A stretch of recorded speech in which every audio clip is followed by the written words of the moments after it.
What's up? Welcome back. And this is F1 22. How is everyone doing? This is Panel 12. And this is where I set up my team for F1 22.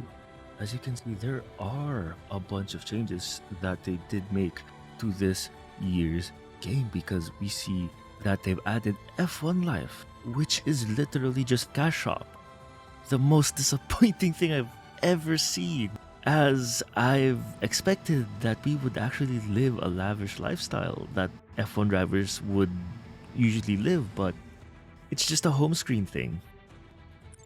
Here we have career, where we have single player and we have 2-player careers. But I want to give you guys a note in case you guys are also playing F1 22, is that single player career, when you click on it, it will only show the latest one you've played, but you have 3 slots that you could choose from. You could either choose career mode or MyTeam. They did streamline things a bit. We'll choose MyTeam, and since there are 3 categories this year, there's newcomer, midfield challenger, and the championship contender. So it's kind of a bit newer compared to last year, basically, where you could either start at the front, be a midfield team, or be a complete new team that will start from the back. So we could choose either from which one of these options, but since we're new, we're gonna go choose the newcomer because we kind of want the challenge that comes with being a newcomer to the F1 scene. So now we get to choose our season types. Here we could kind of customize and have every race out, 22 races this year. But since I think we're just going to stick with everything and not go with 16 or 10 races, we're actually just going to press back and choose like the full season. And here we go, we're going to choose our career setting. Usually I just don't use the recommended, I actually choose which one. So we kind of have our assists off. We kind of run the dynamic line and ABS, those are the assists I really just use from the get-go. For the weekend structure, we want the qualify format to be full and session length medium. Most of my team races are going to be medium, but there might be some races where I will play it out on like a long setting. So we'll have like 2-stop strategies come in. For career settings, we're gonna allow driver moves and everything else that's there. Rules and flags, everything is going to be basically max, so except for corner stringency, but everything's going to be max. Pit stop experience, safety car experience is immersive. We'll have formation lap on and formation lap immersive. So now all we have to do is confirm the settings and we shall go on from there. Since we don't really use the icons for my team, we'll end up skipping on adding them because I don't really use the my team icons because they can't really skip or go to like other teams if you sign them. So let's kind of stick with this. And also our driver market would be, I guess, easier to navigate without having the icons kind of be there and clutter things a bit more. But with that, those are our settings, and here we go. Let us create our team. So in my team, you challenged entering Formula 1. The challenge for us is being both the driver and the owner. So the driver that we always go with is the same avatar that we've been using for the past 2 years, I guess, since they've added avatars to Formula 1 games. And we're just gonna set our country. We're gonna set it to the US because we are based in the US. And let's put our name. And yes, I actually do use my actual last name. I mean, that's fine. Like now on our audio name, we're gonna scroll all the way down to Roberts because apparently Andrew is not a common enough name for them to add to the list. Not gonna lie, I've been using Roberts on other racing games that I've played before. They don't have 12? Are you kidding me that they don't have 12? Oh, come on.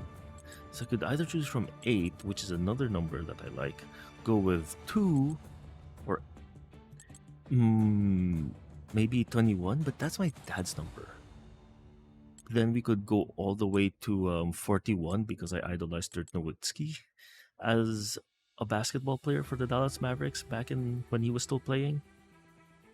Or we could go up to 87, which is the number for Rob Gronkowski or Gronk from the New England Patriots. Because I also am a fan of his. And yes, I watch football. So yeah, it's like, I don't know if I should actually choose or not to choose, because it's just one of those things where I'm like, should I, shouldn't I, kind of situations. But I think let's just stick with number 2 for now, because it's a number that I rarely use, so I might as well use it. And now let's focus on your driver's look. Here we go. I did kind of set up my avatar earlier before I recorded, so there are already helmets that are already colored. Like this, I think I colored this. No, it actually came out like that. Yeah, I think it just came out like that. But yeah, let's go choose this helmet because it's a bit more, what do you say this? Like you could add a bit more colors compared to the other ones. And then we have the Miami ones and the F1 helmet that you can't color, which kind of sucks. Yeah, we're gonna match the color of this to our uniform. Or actually, you know what I could do? Since I am Filipino, I could technically make this, like, color the helmet like the Filipino flag. And the basic Filipino flag is literally just red, blue, and yellow. I mean, we do have white-ish on there. So let's actually kind of like adjust this to fit that. Now let's set up some of the key details of your new team. We'll start with an easy one. What name would you like to give the team? You know what? Let's go with Panel F1 Team, actually. That's not a bad idea. Nice. Now, some kind of income stream is critical, so we need to sign a primary sponsor. Our primary sponsor will Okay, so we have, what, 4, I think? This is vital to cover the early but to be fair, I kind of want to make it, we could go a bit risky with 15 or not go fully risky, or go with like the easiest one where it's just like complete the full season, but look at the weekly income, but the goal bonus is kind of low. And then our signing bonus is just 3.8 mil, which I feel like is not a lot, especially if you want to get a decent second driver and a good engine. So I think it's either Xenon or Echo. Well, I feel like Echo might be a more reasonable one because we only need 2 points of finish to even get, you know, the goal bonus, which should be easy enough to do. And then our weekly income is 258, but Xenon gives 275. But the thing is, 15 Constructors Championship points in a season seems a bit high, especially for us. We're just a new team. So I think we just need like 2 points finishes. Might be a good enough goal for us to actually just get that goal bonus. I feel like there's 2 races that we could actually just sneak our way in within the top 10. And that should be more than good enough for us. That's for sure. Fantastic. Now we've got a budget to work with. Our car won't be going anywhere fast without a power unit. So let's sign a power unit supplier now. Okay, Captain Obvious. Performance and durability from our power unit, but we also need to balance the books. We're going to have a lot of other areas to invest our cash into. So, you know, we could go with Ferrari, which is automatically 4 mil. But we only have like 500,000 left. We still need a teammate for you. These are the drivers available to be your first teammate.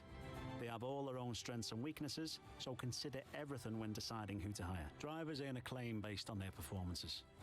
When a driver earns enough acclaim, they will level up. The higher a driver's level, the more acclaim they will earn for their current team.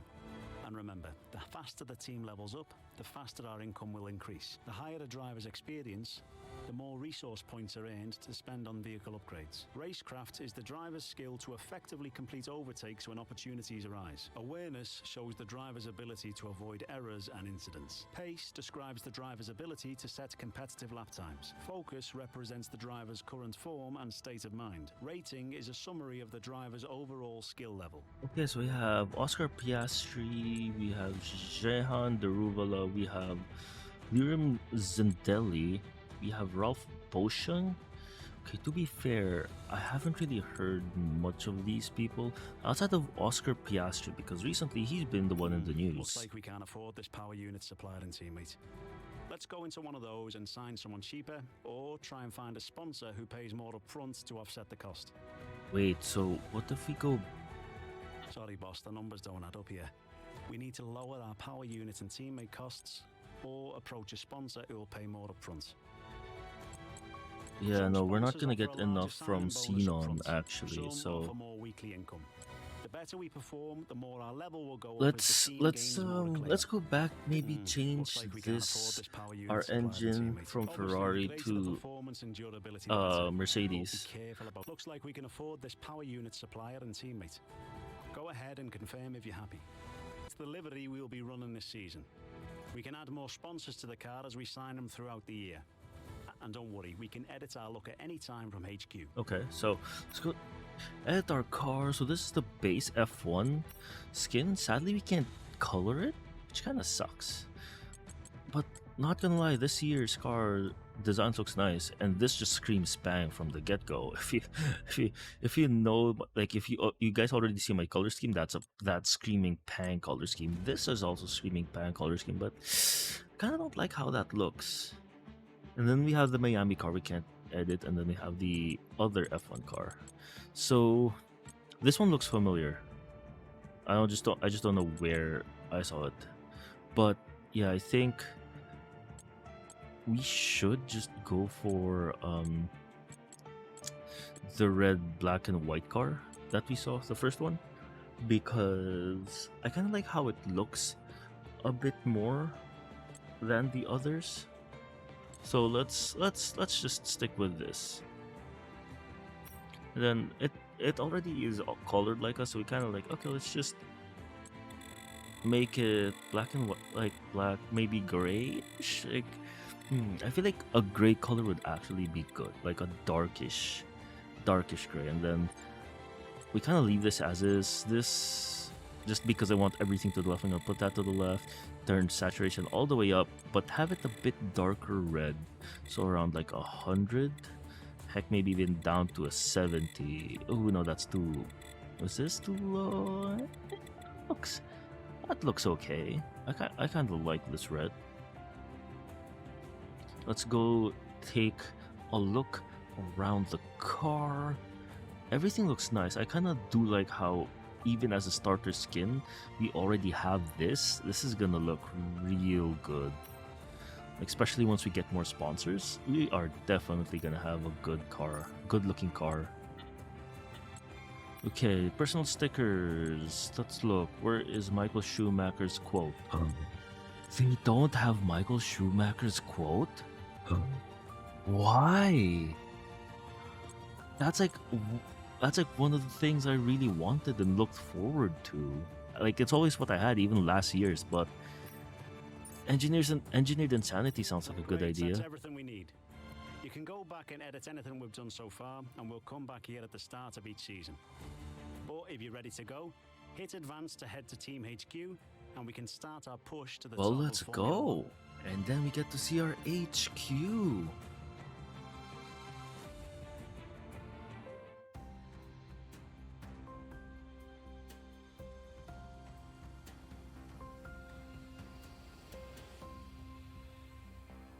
Hello folks, and welcome to this, a very special edition of Paddock Pass.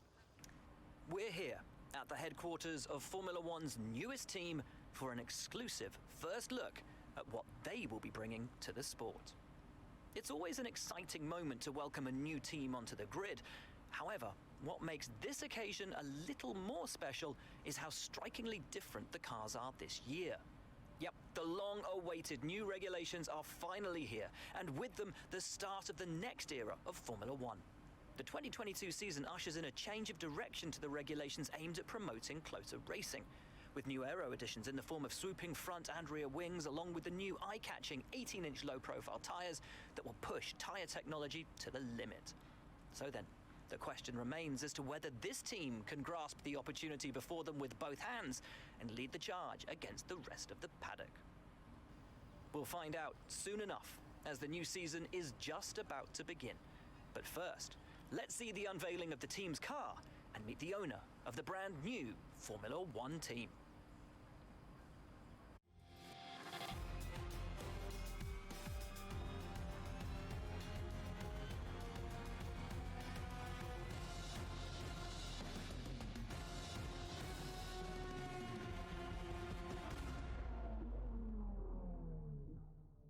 Damn, look at that sexy car. Well, first of all, thanks so much for inviting us here today. It's been wonderful to see behind the scenes. As you might expect, I've got about a million questions, so let's jump straight in. It's been a long time since we last saw a team owner take their own car onto the track, and the sport's changed enormously in the intervening years. How are you going to handle the responsibilities of both managing and driving for a Formula One team? let's try to, give a modest answer right here, because we have like these three choices where we could be like, no, it's not about me, it's about the team, be like a complete team response right here and be super optimistic, which is kind of a bit half a lie if you ask me. But let's talk about your teammate. Now, it's clear they're excited to have signed with you, but tell me, what is it that you think they bring to the team? Well, let's give a good no offense answer. Where like, we're just a new team and we're just giving them the opportunity and that they understand You've that. obviously been putting a lot of work into the car. I know it's early days, but how do you expect it to feel Well, out there? okay, we kind of want our upgrades to go first to chassis, so we got to complement our chassis department as much as possible. So I guess we could go with the chassis. The chassis balance is incredible. So you could kind of jump to that post. Like, Most of the other teams can boast years of experience in Formula One. Where do you see the opportunities to make those vital performance gains you need to put you within reach of the other cars? oh, this is. I guess yeah. Let's go complement our power system for a bit because of the new era and stuff.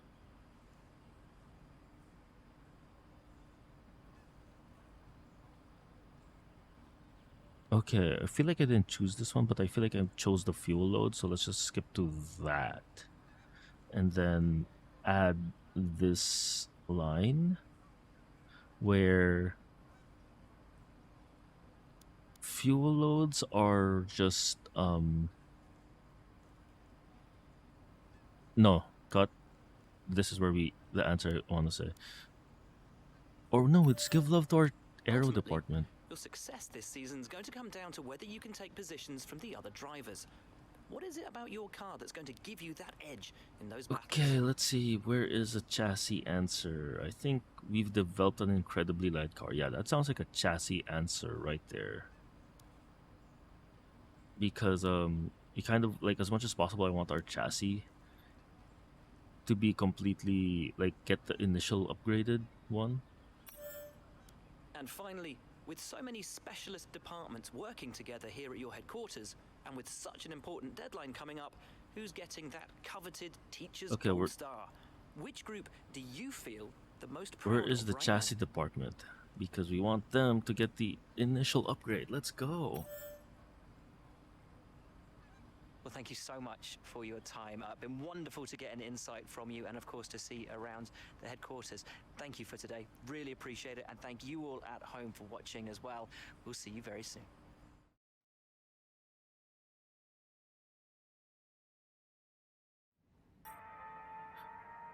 It's important to use the time between races to the fullest extent, and that's where these activities come in. Manage everyone's time as efficiently as possible to maximize the team's performance.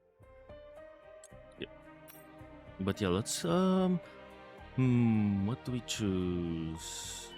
Or let's go check out messages first. So I guess Max is the one that replaced Jeff, and then the IT departments, which we will never hear from ever again.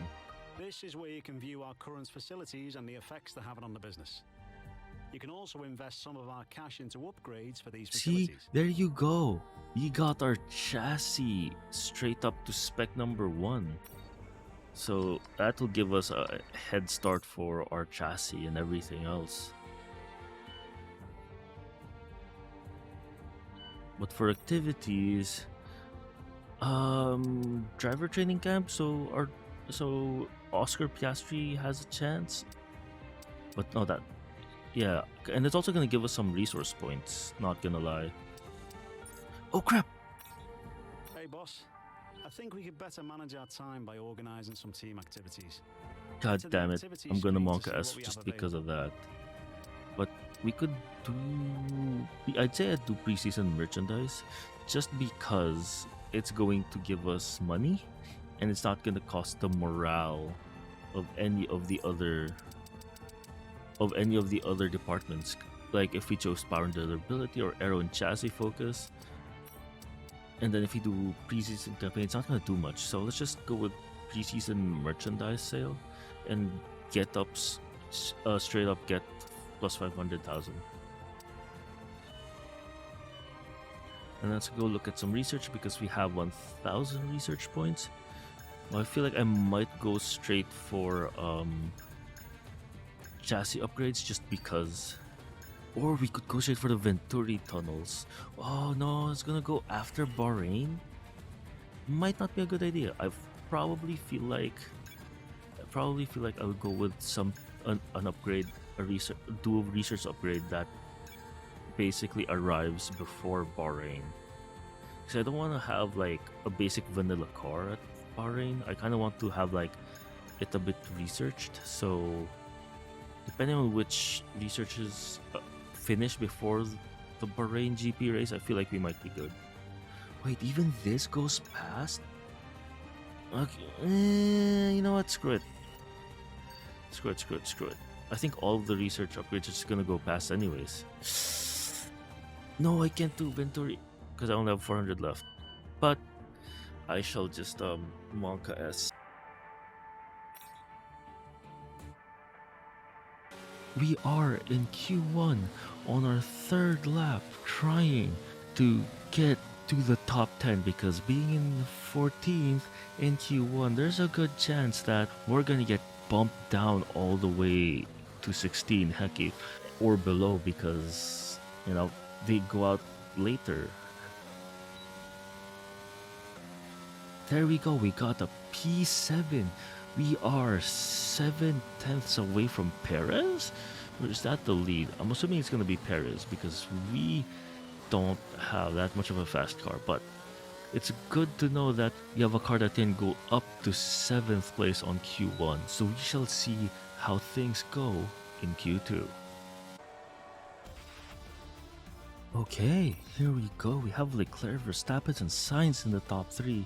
We got pushed down to P11, and our teammate Oscar Piastri is out in Q1 at P18.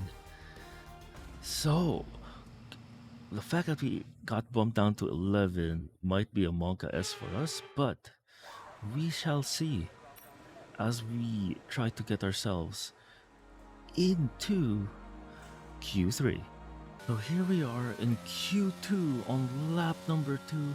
We're on turn 14 and 15 heading into the start-finish straight. We have 1.3 seconds better, faster than our best, and we got up to P9.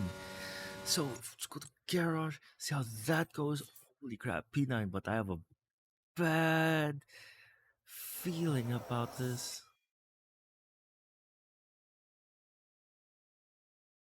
Sadly, that was the end of the session, and we got knocked out in Q2 at P14. Oh, what a bummer. But we'll make it up in the race, I hope. We are in Bahrain, and the light is out. We have a good start right here because we're almost about to pass Lando Norris. We probably had a slower start, and we're gonna go inside for a cheeky turn one dive, just braking hard and avoiding the Alpine of Fernando Alonso and heading into turns 3 and 4 as we fight with Bottas. And heading into turn 4, we take the inside line and maybe squeezing Bottas out a bit. And he gives us the space that we need. And oh my god, we went from P14 at the start of the race to P8 heading into turn 8. Wow, that's a decent start for us. As a new team, we have made a good start. We stormed through 6 places, and we might be shocking the rest of the grid. The fact that the new team is able to make up that much places, and we are able to at least keep up with the Alfa Romeos in the middle of the field right now because we are at P8, and you know the cars in front of us, the Mercedes, the other Alpines are kind of pulling away because you know they have a more, I guess, researched, more experienced team than us. But this is a good position that we are in. All we need to do is keep our head down and keep racing as we reach lap number 2, heading into turn 1. There's not much going on outside of kind of keeping all the cars kind of a bit bunched up together, especially because of the new regulations that they've enforced this year. I feel like everyone is a bit on an even field. Oh, and it was Sergio Perez and George Russell fighting into turn 6 and turn 7. And as they head into turn 8, Sergio Perez is able to come out in front of George Russell. We have some early race fighting going on here, and the aggressiveness of these drivers are just insane. But so far, we are only on lap number 2. On the next lap, we will have DRS be activated, and that means that there will be a lot more overtaking, especially if the cars are able to keep themselves closer to the car in front of them, especially now that the new regulation cars are ground effect cars, which would help the cars behind them not lose downforce but actually be able to maintain their speed, heck, maybe even faster behind another car. So will they be able to put that into use in the first race of the season, the first race with these new regulations? But here we're still following in on Perez and George Russell because we know that if there's ever going to be a very interesting fight, it would be these two, as Perez is a very good defensive driver. We have seen that through the years. And we have George Russell, his first year in the Mercedes, trying to prove himself, trying to maybe prove that he deserves that seat in Mercedes. But here we go, heading into turn 10. We have the DRS on for Russell. Will he be able to make up some ground? Yes, he kind of does, but he's just literally inching his way. Outside of turn 13, we have a long straight here, but we know that the Red Bull has a good straight line speed car this year. And as we head into turns 14 and 15, can we see George Russell turn on his DRS? Yes, he does. Is he going to catch up on that Red Bull on the start finish straight before turn 1 and maybe go for the overtake? And no, he doesn't. He decides to stay behind the Red Bull of Sergio Perez. I mean, it could be a big gamble for him, but there's also the second DRS straight after turn 3, which George Russell does use, but he can only get so close to Sergio Perez as they head into turns 5 and 6. And heading into turn 8, Russell is keeping it close, but Perez is just keeping that gap as we head into turns 9 and 10 before we have this really slow turn right here in turn 10. And right before the DRS zone, we have Russell opening his DRS again, but he just can't get close enough to Sergio Perez to even challenge him for that 4th place.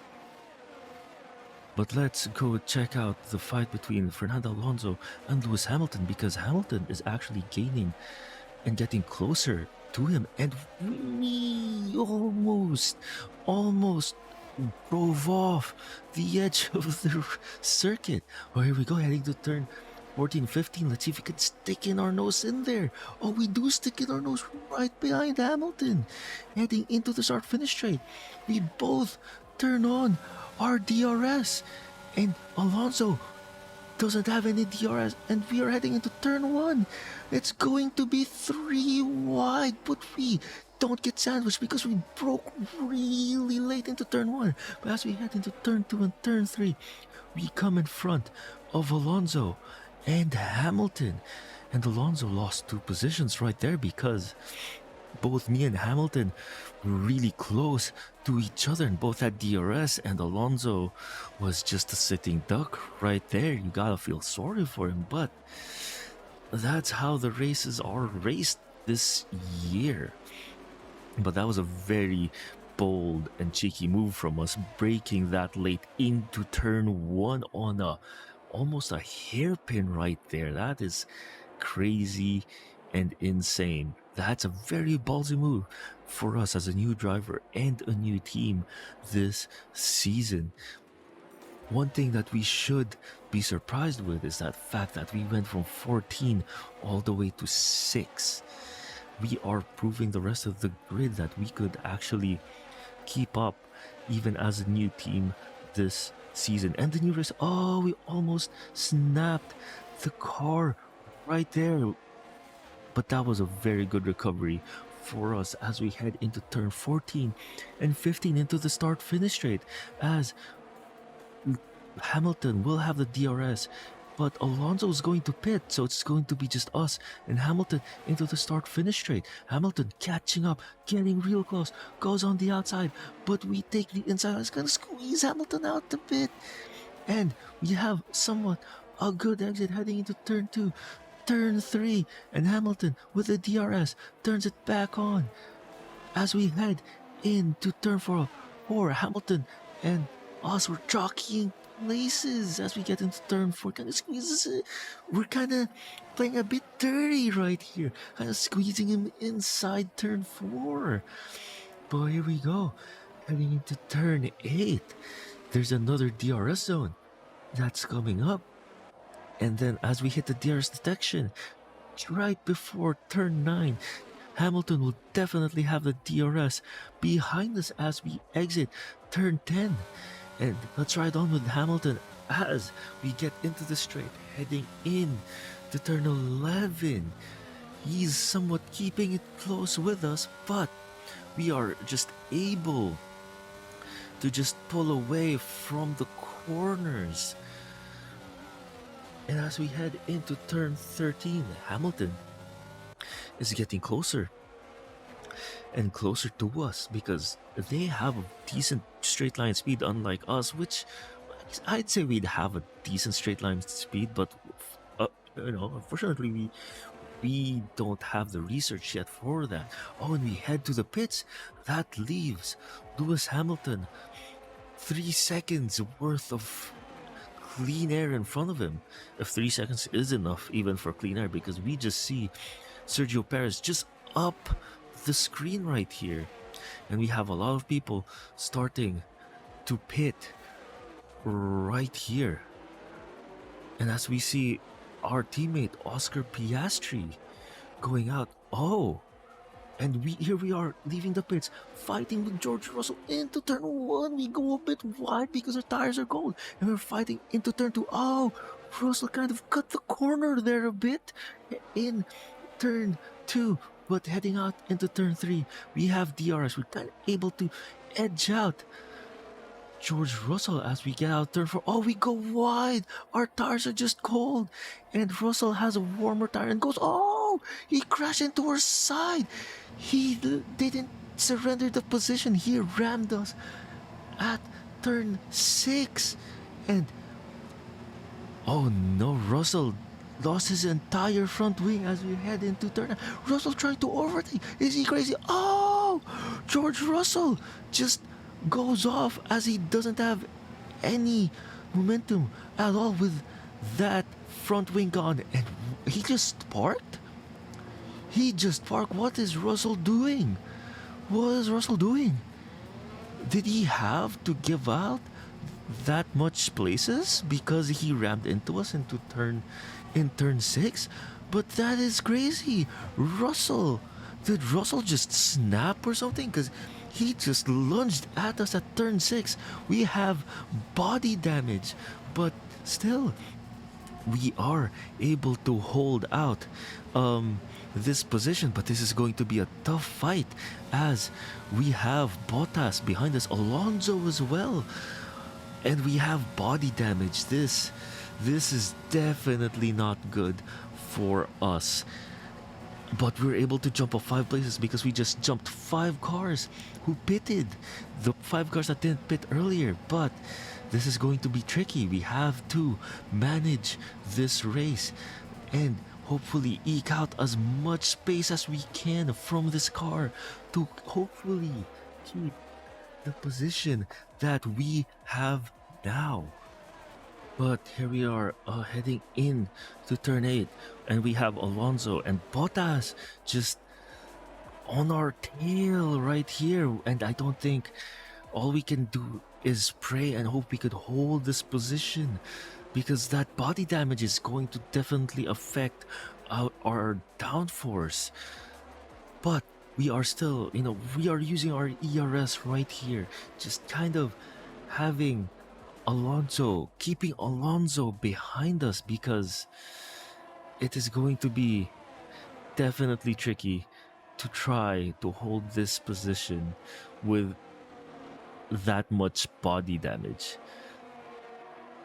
But here we go, we're about to head into turn 14 and 15, and Alonso, just a bit under a second under us, will have DRS, but also Bottas, who's right behind him, also has DRS. But the sad thing is, Bottas has DRS, but also Alonso, who's in front of him, because we can't really get that far from Alonso because the body damage we incurred.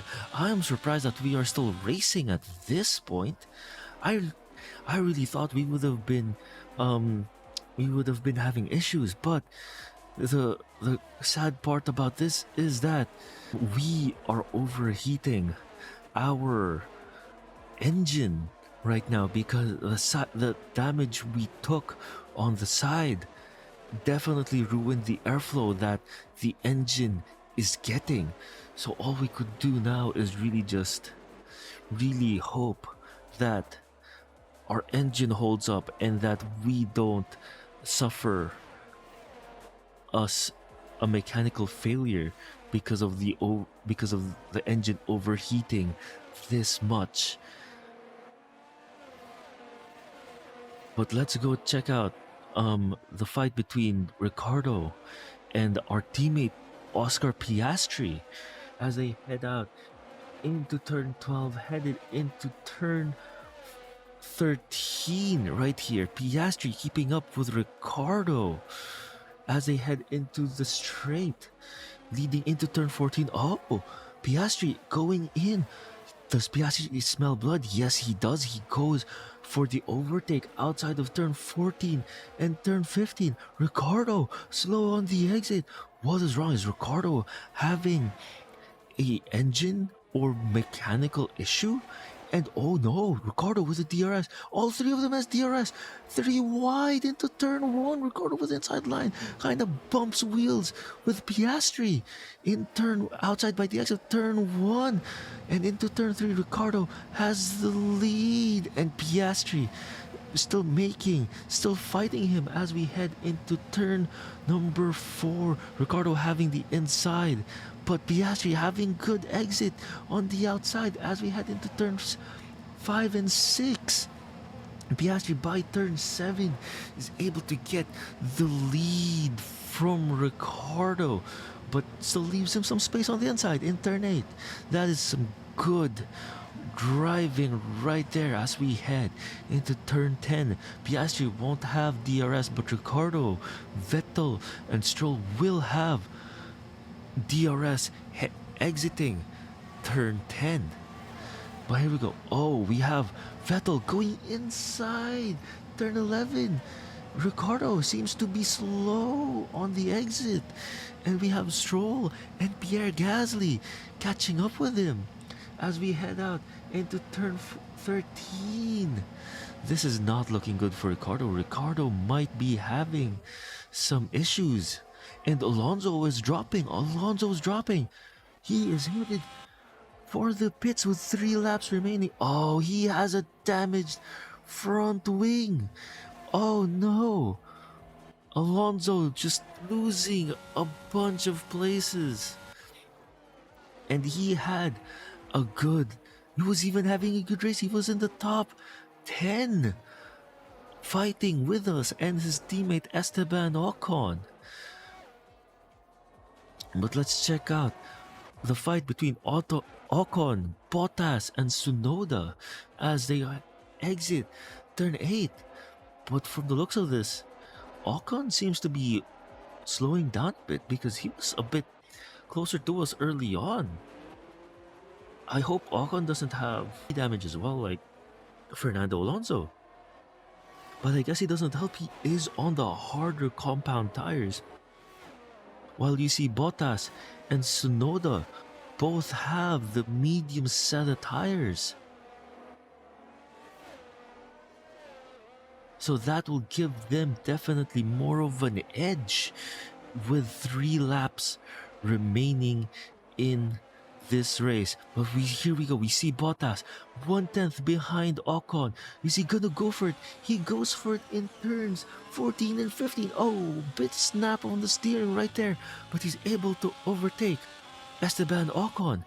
And will he have DRS? Yes, he will have DRS. And Ocon, just like what happened to his teammate Alonso, loses 2 places because both of the cars behind him were close enough and we have contact between Bottas and Tsunoda. Tsunoda heading way inside, dipping his front wing on the back tire of Bottas as he tries to turn. Oh no, Tsunoda.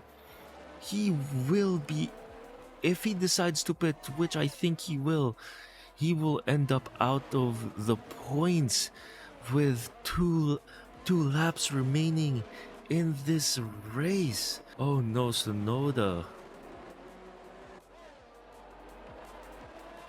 Let's check out the fight between Gasly and Stroll as they head into turn 8.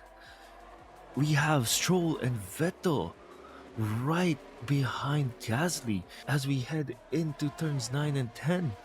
Gasly seems to be making up some distance between him and Stroll, but we have Vettel kind of keeping it with Stroll. This might give Vettel a chance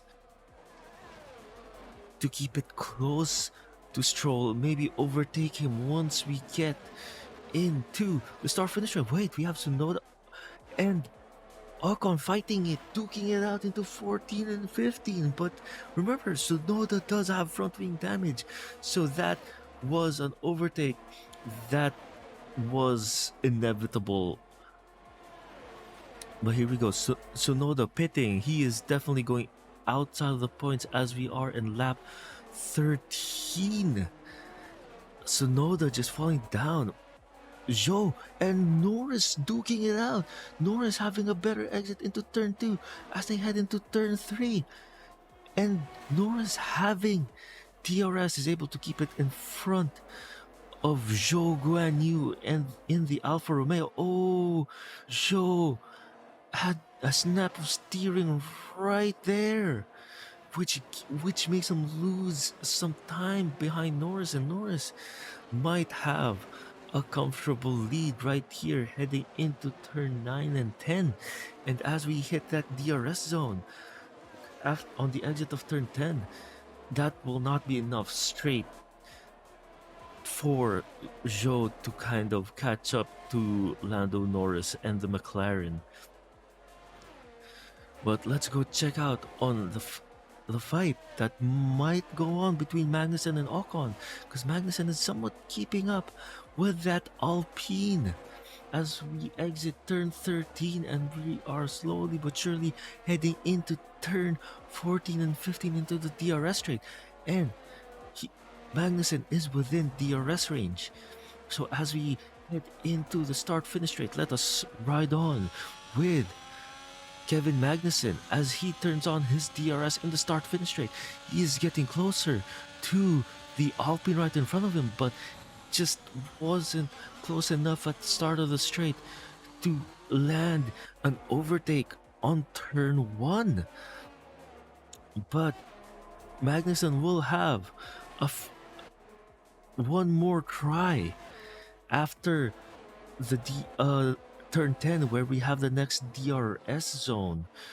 But Magnussen has to keep it close to Esteban Ocon because the straight in turn 10 is not long enough if he's more than, I'd say, 4/10 behind Ocon. And right now he is 6, almost 7/10 behind Ocon heading into turn 10. Ocon having a good exit. Magnussen turns on his DRS, but to no avail. He can only get so close to it. But as we are headed to the end of this race, we have Max Verstappen clearing out, finishing first, followed by Sainz and Leclerc, Perez, Hamilton, and here we are heading into the start-finish straight.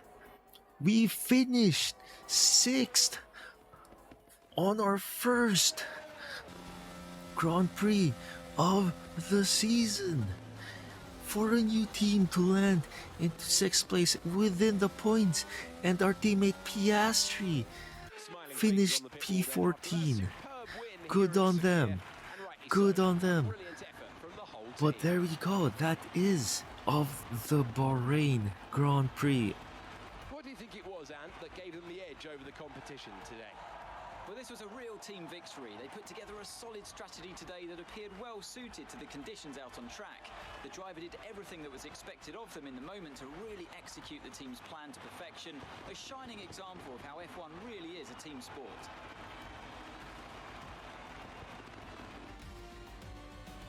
Red Bull put up an outstanding fight for the front position today, and it's great to see it. Esteban Ocon finished 8th in the Alpine, Bottas 7th, Haas landing in the points with Kevin Magnussen, and Norris P10 for the McLaren. The only team to have 2 cars in the points is really just Max Verstappen and the Red Bulls and Carlos Sainz and Leclerc for the Ferraris. But from 5th to 10th we have 5 different teams. We have the Mercedes, we have our team, the Panel 12 GP team, we have the Alfa Romeo, the Alpines, Haas and McLaren. That was a very interesting race, very exciting race, as we had some damage and collision with George Russell at the exit of turn 5 heading into turn 6. We were lucky we didn't DNF of a mechanical failure or our engine didn't overheat. I guess it helped that we went with a Mercedes engine instead of a Ferrari engine. But yes, this is part 1 of F1 My Team. Stay tuned for more F1 My Team videos that I'll be uploading soon. But thank you guys so much for watching. Definitely stay tuned. And I'll see you guys all the next time.